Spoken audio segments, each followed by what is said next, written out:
Shalom, apa kabar Bapak Ibu saudara sekalian? Kita masih berada di saluran pemberitaan firman Tuhan.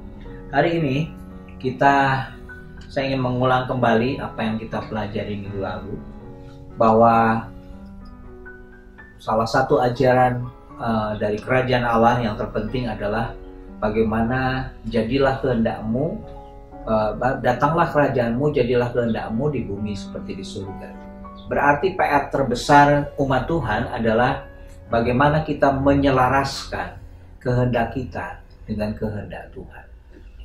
Saat Yesus berkata kepada Bapaknya di Taman Getsemani, "Bapa, jikalau mungkin, kalau boleh cawan ini lalu, tapi bukan kehendakku, tapi kehendakmu yang terjadi." Itu bukanlah ungkapan kekalahan, tapi itulah ungkapan kemenangan, adalah ketika seseorang berani berkata, "Jadilah kehendakmu, bukan kehendakku." Karena itulah yang Tuhan inginkan dalam kehidupan kita. Nah, berserah punya arti mengosongkan diri kita, menolkan diri kita. Tentunya yang dimaksud adalah mengosongkan dalam arti kita tunduk, kita membiarkan diri kita untuk hanya kehendak Tuhan yang terjadi. Berserah artinya hanya mengizinkan Bapa menguasai kita, kehendak Bapa menguasai kita. Nah, berserah punya arti melepaskan segala hak-hak kita kepada Tuhan. Ada banyak hak yang Tuhan berikan kepada kita. Ya, hak untuk marah, hak untuk memiliki sesuatu, hak untuk menikmati sesuatu, hak untuk diperlakukan dengan adil. Maukah kita menyerahkan semuanya, melepaskan segala kesenangan kita kepada Tuhan? Bukan berarti Tuhan itu kejam, tapi Tuhan mau memberitahukan kepada kita bahwa justru kemenangan yang sejati, kebebasan yang sejati adalah saat orang menyerahkan hidupnya dan hak-hak hidupnya kepada Tuhan. Nah, kita belajar hari ini soal Abraham. Abraham dikenal sebagai bapak orang percaya.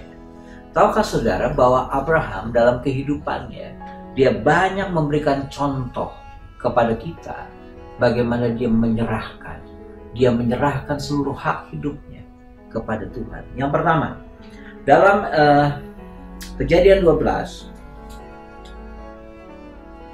ayat 1, kita baca bersama-sama. Berfirmanlah Tuhan kepada Abraham, "Pergilah dari negerimu dan dari sanak saudaramu dan dari rumah bapamu ini ke negeri yang akan kutunjukkan kepadamu." Datanglah firman Tuhan kepada Abraham supaya Abraham pergi. Yang pertama, pergi dari negerinya, dari sanak saudaranya, dan dari rumah bapamu, katanya, ke negeri yang akan kutunjukkan kepadamu. Tuhan menyuruh Abraham untuk pergi. Tinggalkan keluargamu, dan aku akan tunjukkan kepadamu tempat yang sesungguhnya buat Abraham. Saudaraku sekalian, dalam hal ini Abraham, ketika dia mentaati firman Tuhan ini, Abraham memberikan contoh bagaimana dia melepaskan hak dia atas masa depannya. Tahukah saudara, Tuhan tidak memberitahu tempatnya kemana, tapi Abraham melangkah. Abraham pergi sesuai dengan apa yang Tuhan firmankan. Dia melepaskan hak hidupnya untuk menentukan bagaimana masa depan hidupnya kepada Tuhan. Yang kedua, saudara sekalian, mari kita lihat dalam Kejadian 22, Kejadian pasal yang ke-22. Kejadian pasal yang ke-22. Saudaraku sekalian, Abraham menerima janji tentang keturunan pada usia 75 tahun. Apakah langsung janji itu tergenapi? Tidak, saudara sekalian. Membutuhkan waktu 25 tahun Abraham untuk menunggu janji itu tergenapi, janji itu terrealisasi. Nah, bayangkan saudara sekalian, seorang opah 100 tahun dan seorang omah 90 tahun memiliki anak. Ya. Jangan-jangan lebih lucu papahnya atau mamahnya ketimbang anaknya. Ya. Tapi selalu saya menarik, Tuhan menggenapi janjinya kepada Abraham terhadap keturunan, soal keturunannya. Tapi yang menarik selalu saya ketika Abraham memiliki Ishak anaknya, dia bertumbuh dari usia 1, 2 dan berikutnya. Tapi satu kali datang firman Tuhan. Mari kita lihat Kejadian pasal 22 ayat 1. Setelah semuanya itu, Allah mencoba Abraham atau menguji Abraham. Ia berfirman kepadanya, Abraham, lalu sahutnya, ya Tuhan. Firman-Nya, ambillah anakmu yang tunggal itu, yang engkau kasihi. Tuhan tahu bahwa Abraham sangat mengasihi Ishak anaknya.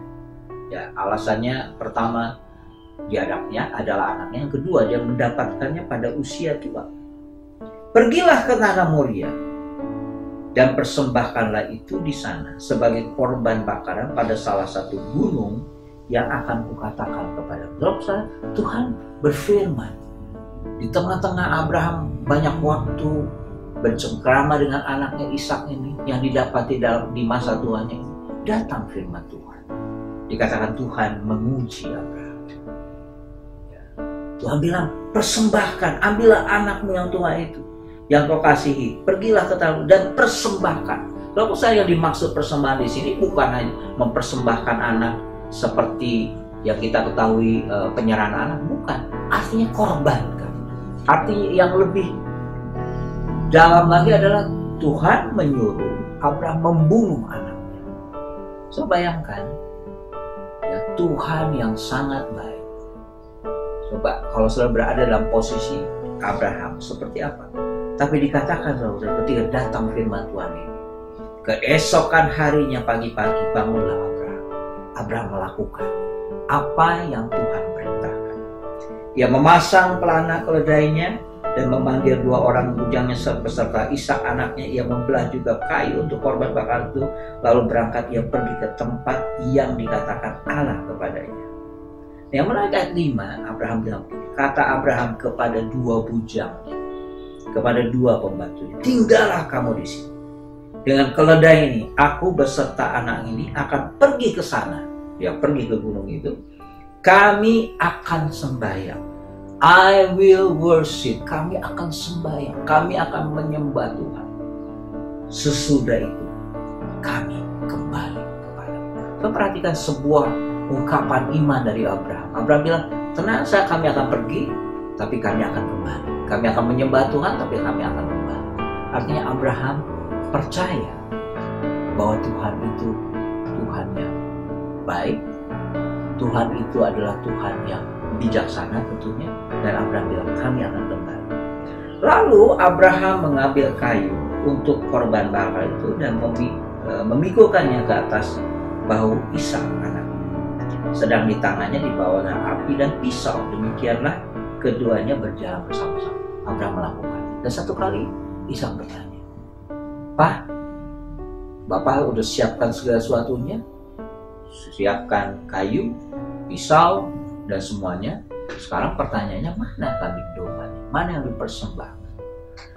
Abraham berkata begini, lalu sahut Abraham, Allah yang akan menyediakan anak domba untuk korban bakaran baginya, anakku. Demikianlah keduanya berjalan. Saat anaknya bertanya, mana kambing dombanya? Abraham bilang, Tuhan akan menyediakan. Sudah perhatikan, dua hal yang diucapkan. Yang pernyataan pertama kepada bujangnya, bahwa kami akan sembahyang dan kami akan kembali. Yang kedua, ketika anaknya bertanya, mana korban bakar, mana binatangnya? Abraham bilang, Tuhan akan menyediakan. Lalu apakah Abraham bercanda? Tidak, dia serius, dia mau persembahkan anaknya.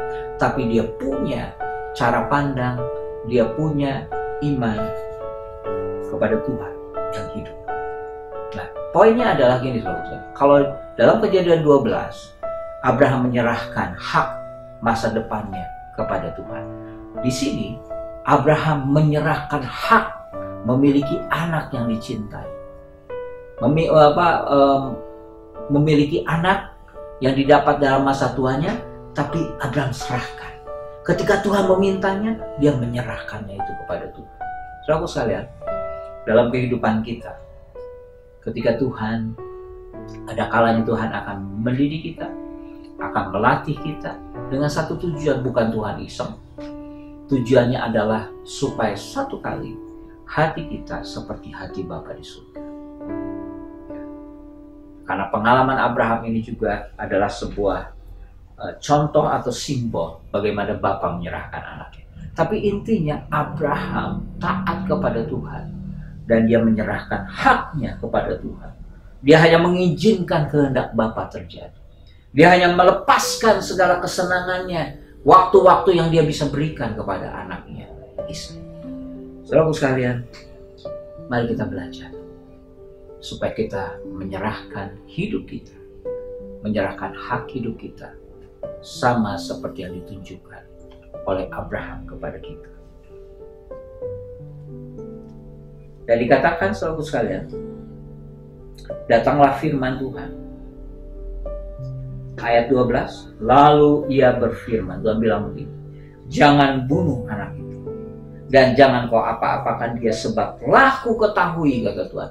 Telah ku ketahui. Apakah Tuhan gak tahu? Jelas Tuhan tahu. Dia tahu di balik motivasi kita, tapi Tuhan menyatakan, sebab telah ku ketahui sekarang bahwa engkau takut akan Allah, dan engkau tidak segan-segan untuk menyerahkan anakmu yang tunggal kepadaku. Abraham, Tuhan sampai bilang, Tuhan begitu bangganya. Dia bilang, aku telah ketahui sekarang, ya, bahwa engkau tidak segan-segan untuk menyerahkan anakmu yang tunggal kepadaku. Datang firman Tuhan yang kedua kali. Untuk kedua kalinya berserulah malaikat Tuhan dari langit kepada Abraham. Katanya, aku bersumpah demi diriku sendiri, demikianlah firman Tuhan.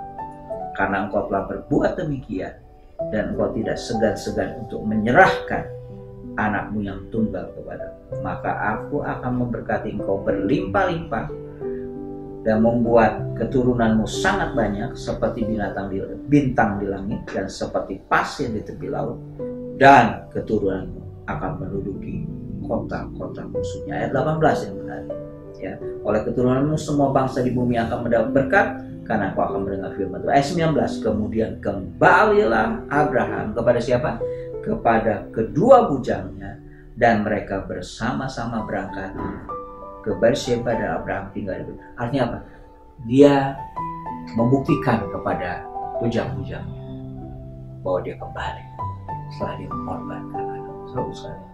Ini sebuah pesan yang baik buat kita, bahwa hidup kita betul-betul bergantung penuh.